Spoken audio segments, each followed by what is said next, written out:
Apocalipse, capítulo 14. Aqui está a perseverança dos santos, os que guardam os mandamentos de Deus e a fé em Jesus. Versículo 12.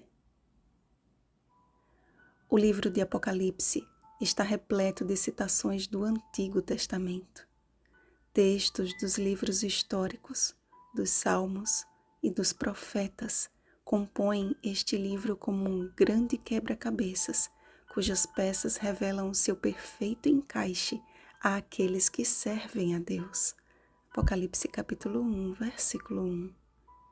Só neste capítulo existem referências dos livros dos profetas Ezequiel capítulo 9, versículo 4, Sofonias capítulo 3, versículo 13, Isaías, capítulos 21, versículo 9, 51, versículo 17, 34, versículo 10 e 63, versículo 3, Daniel capítulo 7, versículo 13 e Joel capítulo 3, versículo 13, além da referência ao livro de Gênesis capítulo 19, versículo 24. Certamente, este é um recado seguro de que toda a Escritura é inspirada por Deus, 2 Timóteo capítulo 3, versículo 16, e que de Gênesis a Apocalipse é a grande carta de Deus para a humanidade. Com base nisso, compreenderemos melhor o sentido da expressão Evangelho Eterno contida na mensagem do primeiro anjo. Na sequência da visão das duas bestas, João viu a vitória do Cordeiro e dos 144.000, todos os que serão achados imaculados, que não se contaminaram com mulheres, ou seja, que não se uniram aos falsos adoradores.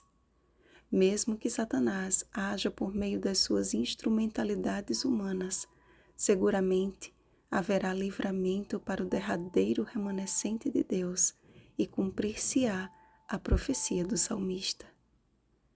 Caiam 1.000 ao teu lado e 10.000 à tua direita, tu não serás atingido. Somente com os teus olhos contemplarás e verás o castigo dos ímpios, pois disseste: o Senhor é o meu refúgio, fizeste do Altíssimo a tua morada. Salmo 91, versículos 7 ao 9. Nem toda a cólera do inimigo será capaz de destruir aqueles que foram redimidos dentre os homens, primícias para Deus e para o Cordeiro. Aquele que faz de Deus a sua morada, o maligno não lhe toca. 1 João capítulo 5, versículo 18. Resta, portanto, um povo que, semelhante aos patriarcas, são mordomos de uma verdade presente para o tempo do fim, as 3 mensagens angélicas. A mensagem do primeiro anjo possui 3 características intrínsecas: urgência, abrangência e autoridade.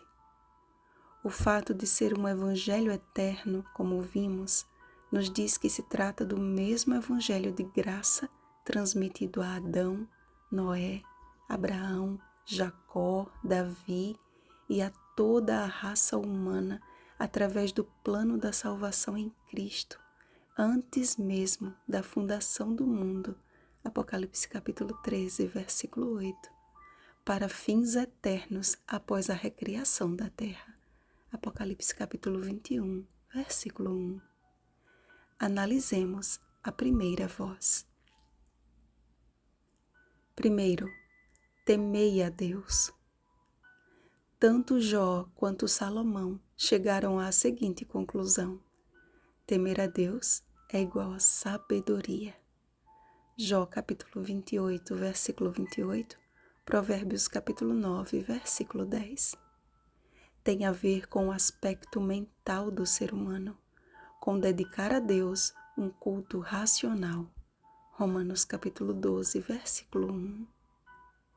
Segundo, dai-lhe glória.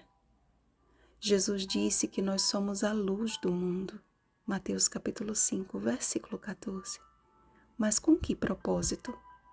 Ele mesmo declarou: assim brilhe também a vossa luz diante dos homens, para que vejam as vossas boas obras e glorifiquem a vosso Pai que está nos céus. Mateus capítulo 5, versículo 16. Fé e obras andam juntas na vida do cristão, que entende que nada do que faça ou deixe de fazer é resultado dele mesmo, mas é obra do Espírito Santo, a fim de que sua vida seja tão somente um farol que aponta para a glória de Deus.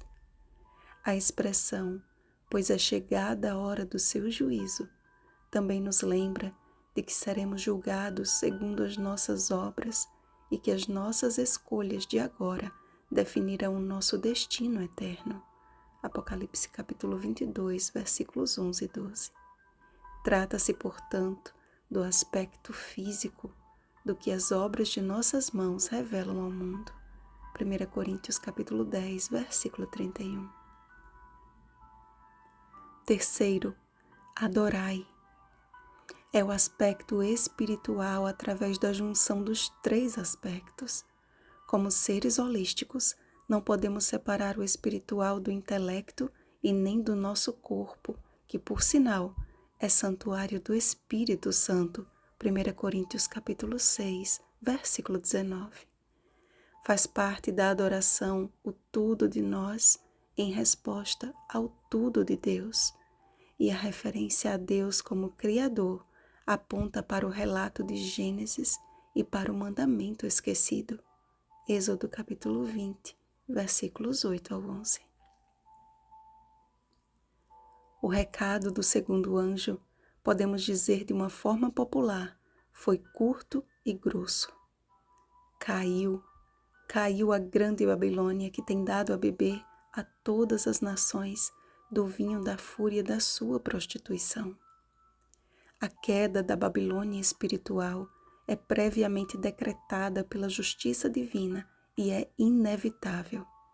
Assim como o antigo império ostentava um orgulho indestrutível e foi destruído num só dia, o falso sistema de adoração dos últimos dias, mãe das meretrizes e das abominações da terra, Apocalipse capítulo 17, versículo 5, ostentará uma posição inabalável. Mas quão terrível será a sua queda!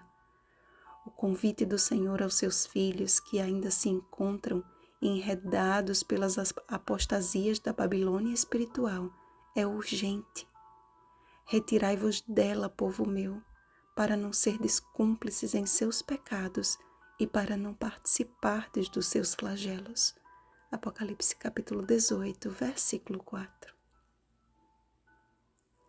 A mensagem do terceiro anjo é, sem dúvida, a mais relevante para os nossos dias.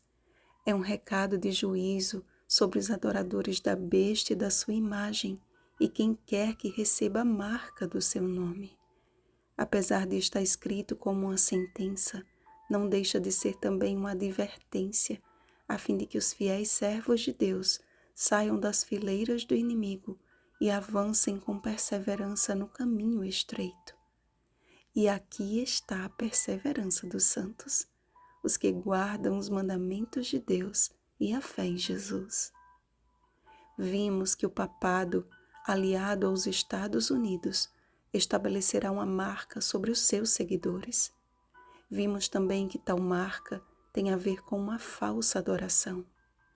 Leis serão estabelecidas a fim de instituir o domingo como dia de guarda, sob o manto de causas legítimas, e todos os que se recusarem a aderi-las serão perseguidos e considerados inimigos do bem comum. A guarda dos mandamentos, incluindo o sábado do sétimo dia, o mandamento de Deus em forma de selo, Ezequiel capítulo 20, versículos 12 e 20, caracterizará os santos dos últimos dias como uma marca distintiva da verdadeira adoração.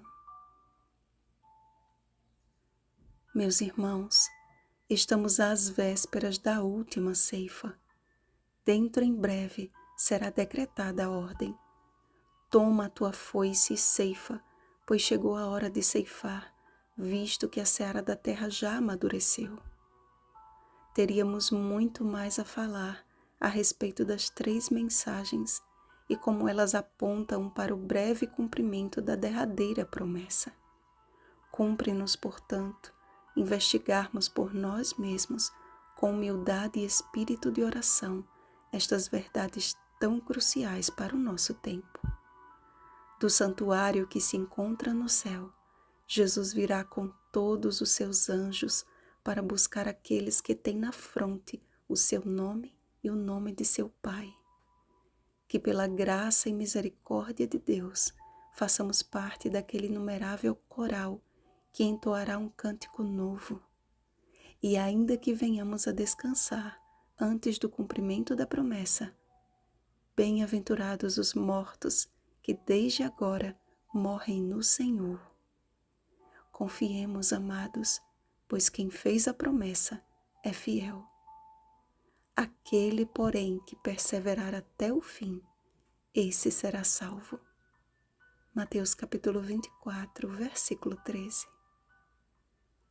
Vigiemos e oremos. Bom dia, santos perseverantes. Oremos pelo batismo do Espírito Santo. Oremos uns pelos outros. Rosana Garcia Barros.